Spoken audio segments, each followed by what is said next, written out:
KT Ramarao గారు, KT Ramarao గారు sir ఇవ్వండి సార్, మా శ్రీనివాస్ యాదవ్ గారికి ఇవ్వండి. కేటీ రామారావు గారు మీరు మాట్లాడండి సార్ మా డిప్యూటీ ఫ్లోర్ లీడర్, వారు సీనియర్ నాయకుడు, మాజీ మంత్రి, ఇవ్వండి సార్ వారికి కేటీ అవకాశం. రామారావు గారు మీరు సార్ మాట్లాడండి 94 నుంచి వారు మినిస్టర్ సార్, వారికి అవకాశం ఇవ్వండి. కేటీ రామారావు గారు మీరు మాట్లాడండి ప్లీజ్ ప్లీజ్ ప్లీజ్ కరెక్ట్ కాదు కదా ప్లీజ్ సార్. మీరు మాట్లాడండి. స్పీకర్ సార్, ఇస్తాను మీ తర్వాత ఇస్తాను. సార్ మాజీ మంత్రి, బలహీన వర్గాల నాయకుడు, హైదరాబాద్ లో పెద్ద నాయకుడు, మీరు ఈ రకంగా దయచేసి వారిని అవమానించకండి. దయచేసి వారికి మైక్ ఇవ్వండి సార్. మంత్రులకు ఎప్పుడు అడిగితే అప్పుడు ఇస్తున్నారు, వారికి సంబంధం కూడా లేదు, ఆయనకి ఇచ్చేసినారు. మా నాయకుడు అడుగుతున్నాడు, ఇవ్వండి సార్. మా డిప్యూటీ లీడర్ గారు అడుగుతున్నారు, ఇవ్వండి సార్.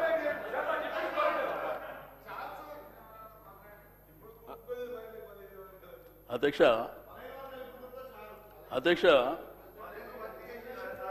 ఈ శాసనసభలో స్పీకర్ గారు అనేది ఒక పార్టీకి సంబంధించి కాదు అధ్యక్ష, మా అందరికీ స్పీకర్ మీరు. అందుకే మీకు మైక్ ఇచ్చాను. నేను చెప్పాను తినండి సార్, నేను చెప్పినాక మాట్లాడండి. మీరు ఈ సభకు స్పీకర్ సార్, అందరి మెంబర్స్ హక్కులు కాపాడవలసింది మీరే సార్. రెండోది డిప్యూటీ సీఎం గారు కూడా ఇక్కడ ఉన్నారు. పెద్దలు బాలునాయక్ గారు, ఆది శ్రీనివాస్ గారు మాట్లాడింది సార్.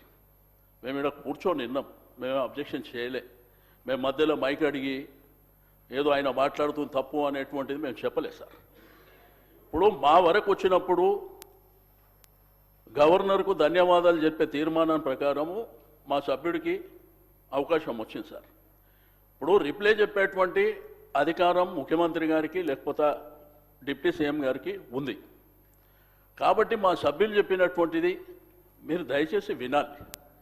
మీరు ప్రతిసారి ఇంటర్వ్యూన్ అయిననుకో, మీరు అక్కడి వైపు నుంచి ఇంటర్వ్యూన్ కావడం, మేము ఇక్కడి నుంచి ఇంటర్వ్యూన్ కావడం, అది సభ మర్యాదలో కూడా కరెక్ట్ కాదు, మీరు గుర్తుంచుకోవాలి సార్. నేను దయచేసి స్పీకర్ గారు రిక్వెస్ట్ చేసేది, మీరు మా హక్కులను కాపాడాలి అంతే. మీరు అడిగారు కాబట్టి మేము ఇచ్చినాం అది కాదు కదా సార్. అది రైట్ రాయల్గా మాకు రావాల్సినటువంటి హక్కు సార్ అది. దయచేసి నేను మంత్రులకు రిక్వెస్ట్ చేస్తున్నా. ఇప్పుడు సభ్యులు అంటే తెలుసో తెలియక కొత్త పాత ఉంటారు, ఏదో అరుస్తుంటారు, కామెంట్ చేస్తారు, ఇటువైపు అటువైపు జనరల్గా జరుగుతుంది. కాబట్టి మంత్రులు జర బాధ్యతగా దయచేసి సభ్యులు మాట్లాడేటప్పుడు మీరు నోట్ చేసుకోండి. ప్రతిసారి ఇంటర్వ్యూన్ అయితే సభకు మర్యాద గౌరవం ఉండదు సార్. లాస్ట్ టైం కూడా అదే జరిగింది.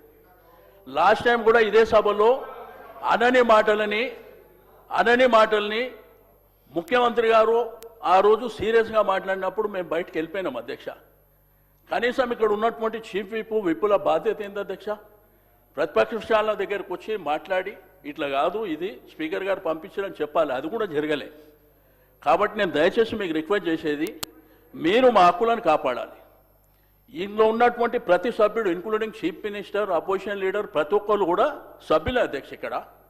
కాబట్టి దయచేసి మా సభ్యుడికి అవకాశం వచ్చినప్పుడు ఆయన మాట్లాడిందంతా వినండి, మీరు నోట్ చేసుకోండి.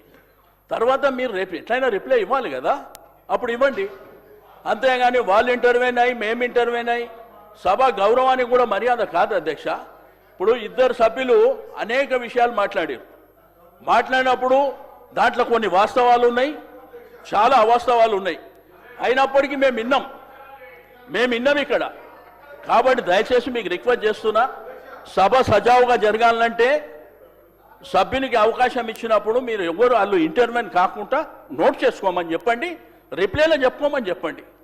మేము చెప్పింది తప్పు, మీరు చెప్పింది రైట్ అంటే అల్టిమేట్గా ప్రజలు చూస్తున్నారు. కాబట్టి తప్పకుండా నేను దయచేసి మీరు రిక్వెస్ట్ చేస్తున్నా, మీరు ఇక మీదట ఎవరికి మధ్యలో అవకాశం ఇవ్వకుండా సభ్యుడికి అవకాశం ఇచ్చారు, వారు మాట్లాడతారు. కేటీఆర్ గారు మాట్లాడిన తర్వాత వాళ్ళు నోట్ చేసుకోమని రిప్లైలా ఇంకా ఏం చెప్పాలనుకుంటారో చెప్పండి. ఇదే మా యొక్క అబ్జెక్షన్ అధ్యక్ష. గౌరవ కేటీఆర్ గారు మీరు ఇంతకుముందు ఒక పాంప్లెంట్ చూపిస్తూ ప్రతి కుటుంబానికి 2.5 లక్షలు ఇస్తామన్నారు. 7.5 లక్షలు అని అడిగినారు. అవును సార్, అది నాకు కూడా అర్థం కాలేదు. మా డిప్యూటీ సీఎం గారు చెప్తారు జవాబు. తప్పకుండా ప్లీజ్ మీరు చెప్పండి, దాని జవాబు చెప్పండి. 2.5 లక్షలు ఏమిటివి?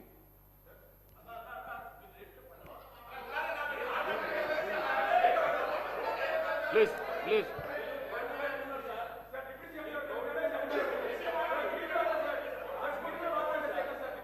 మీరు అడిగిందే నో అధ్యక్ష, గవర్నర్ గారి ప్రసంగం పైన ధన్యవాదాలు చెప్పే తీర్మానం పైన గౌరవ సభ్యులు కేటీఆర్ గారు మాట్లాడుతూ ఉన్నారు. మాట్లాడే సందర్భంగా గవర్నర్ గారు ఇచ్చినటువంటి ప్రసంగం పైన వారు సభ దృష్టికి తీసుకొని వచ్చి వారికి ధన్యవాదాలు చెప్తే బాగుంటుంది. అది వదిలేసి రాష్ట్ర ప్రభుత్వం చెప్పినటువంటి హామీల్లో వారు చాలా హామీలు ఇచ్చారు, ఏమి చేయట్లేదు అని బ్లాంకెట్గా ఒక స్టేట్మెంట్ ఇచ్చారు. ఇది కరెక్ట్ కాదు అధ్యక్ష. ఈ రాష్ట్రంలో ఒక కుటుంబ దాదాపు 2.5 లక్షల పైన అన్ని స్కీములు కలిపి పెద్ద ఎత్తున లబ్ధి చేరుతుందని చెప్పి ఆనాడు నేను చెప్పిన మాట వాస్తవం. ఇప్పుడు కూడా లెక్కలతో సహా వారి సమాధానం చెప్పేటప్పుడు నేను తప్పనిసరిగా చెప్తాను ఒక్కొక్క కుటుంబానికి ఎంత అందుతున్నాయనేది కూడా. రైతు భరోసా అధ్యక్ష, ఒకటేసారి 9 రోజుల్లో 9,000 కోట్ల రూపాయలు రైతుల అకౌంట్లో ఇచ్చినటువంటి చరిత్ర కూడా కాంగ్రెస్ ప్రభుత్వం ఉంది అధ్యక్ష.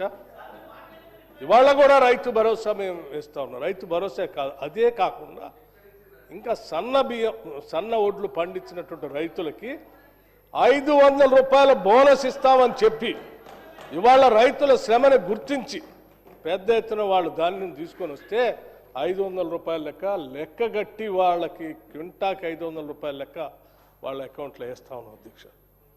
సరాసరి నేను మొన్న లెక్కేసాం అధ్యక్ష. ఒక్కొక్క ఎకరాన్ని రైతు పండిస్తే ధాన్యం పేరు మీద రైతు భరోసా కాకుండా రైతు భరోసా 12,000 లెక్కన ఎకరాకి 12,000 లెక్కన ఇచ్చేటువంటి డబ్బులు కాకుండా బోనస్ పేరు మీద మేము లెక్క కట్టేస్తా ఉంటే ఒక్కొక్క ఎకరాకి దాదాపు 25,000 రూపాయలు ఒక రైతుకి ఒక్కొక్క ఎకరానికి ఆదాయం వస్తూ ఉంది అధ్యక్ష బోనస్ పేరు మీద.